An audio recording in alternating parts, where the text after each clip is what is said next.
Kozhikode medical കോളേജിലെ അപകടത്തിൽ ഒരാഴ്ചയ്ക്കകം electric inspectorate പൂർണ്ണമായ റിപ്പോർട്ട് തയ്യാറാക്കും. പ്രാഥമിക പരിശോധനയാണ് ഇന്നലെ പൂർത്തിയാക്കിയത്.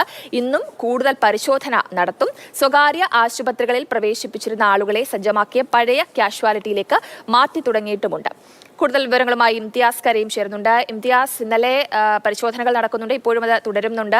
ഇപ്പോൾ റിപ്പോർട്ട് സമർപ്പിക്കുമെന്നും പറയുന്നുണ്ട്. അതേപോലെ ഈ മാറ്റിയിട്ടുള്ള രോഗികളെ ഒക്കെ തിരിച്ച് പഴയ കാഷ്വാലിറ്റിയിലേക്ക് പൂർണ്ണമായിട്ടും എത്തിച്ചു തുടങ്ങിയിട്ടുണ്ടോ?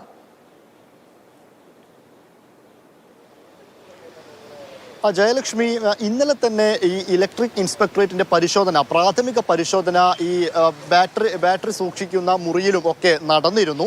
എന്നാൽ ആ പ്രാഥമിക പരിശോധന കൊണ്ട് മാത്രമായില്ല. ഇന്ന് കൂടുതൽ സംഘത്തെ അടക്കം ഉൾപ്പെടുത്തിക്കൊണ്ട് കൂടുതൽ പരിശോധന ഇന്ന് നടത്തുന്നുണ്ട്. അങ്ങനെ ആ പരിശോധന മുഴുവൻ നടത്തിയതിനു ശേഷം ഒരാഴ്ചക്കകം ഇതുമായി ബന്ധപ്പെട്ട റിപ്പോർട്ട് സമർപ്പിക്കുമെന്നാണ് ഇന്ന് അറിയിച്ചിട്ടുള്ളത്. അതോടൊപ്പം തന്നെ PWDയുടെ പരിശോധന, ആരോഗ്യ വിഭാഗത്തിന്റെ വിദഗ്ധ ഡോക്ടർമാർ ഉൾപ്പെടുന്ന സംഘത്തെ ുള്ള പരിശോധനയും നടത്തേണ്ടതുണ്ട്. കാരണം ഏതെങ്കിലും തരത്തിൽ ഈ രോഗികളെ ആ പുക ഉയർന്ന സമയത്ത് അവിടെ നിന്ന് മാറ്റുന്ന സമയത്ത് ഏതെങ്കിലും തരത്തിലുള്ള വീഴ്ച സംഭവിച്ചിട്ടുണ്ടോ എന്ന കാര്യങ്ങളടക്കം പരിശോധിക്കാനാണ് ഡോക്ടർമാരുടെ ഒരു വിദഗ്ധ സംഘത്തെ ഉണ്ടാക്കുന്നത്. ആ വിദഗ്ധ സംഘത്തിന്റെ പരിശോധനയും നടക്കേണ്ടതുണ്ട്. അതോടൊപ്പം തന്നെ ജയലക്ഷ്മി നേരത്തെയും സൂചിപ്പിച്ച പോലെ തന്നെ ഈ പഴയ കാഷ്വാലിറ്റിയുടെ പ്രവർത്തനം താൽക്കാലികമായി ആരംഭിച്ചു എന്ന് നമുക്ക് പറയാൻ വേണ്ടി സാധിക്കും. കാരണം ഇന്നലെ തന്നെ ഈ കോഴിക്കോട്ടെ വിവിധ സ്വകാര്യ ആശുപത്രികളിലേക്ക് മാറ്റിയിരുന്ന 4 രോഗികളെ ഇന്നലെ ഇങ്ങോട്ടേക്ക് എത്തിച്ചിട്ടുണ്ട്. ഇന്നും അതുപോലെ തന്നെ രോഗികളെ ഇങ്ങോട്ടേക്ക് എത്തിക്കുകയും ചെയ്യും. പക്ഷേ പൂർണ്ണമായിട്ടും പഴയ കാഷ്വാലിറ്റി സജ്ജമായി എന്ന് നമുക്ക് പറയാൻ സാധിക്കില്ല.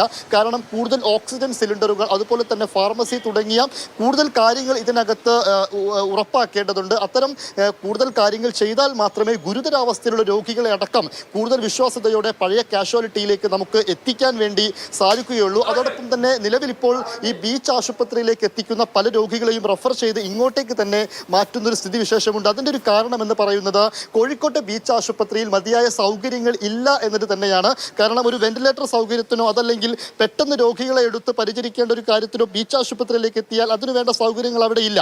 അത് കാലങ്ങളായി അങ്ങനെ തന്നെ തുടരുകയാണ്. അതുകൊണ്ടൊരു ബദലായിട്ട് ബീച്ച് ആശുപത്രി ഉപയോഗിക്കാൻ കഴിയുമോ എന്ന് സാധിച്ചാൽ അങ്ങനെ കഴിയില്ല. അതിനിപ്പോഴും സ്വകാര്യ ആശുപത്രികളെ തന്നെ ആശ്രയിക്കേണ്ടതുണ്ട്.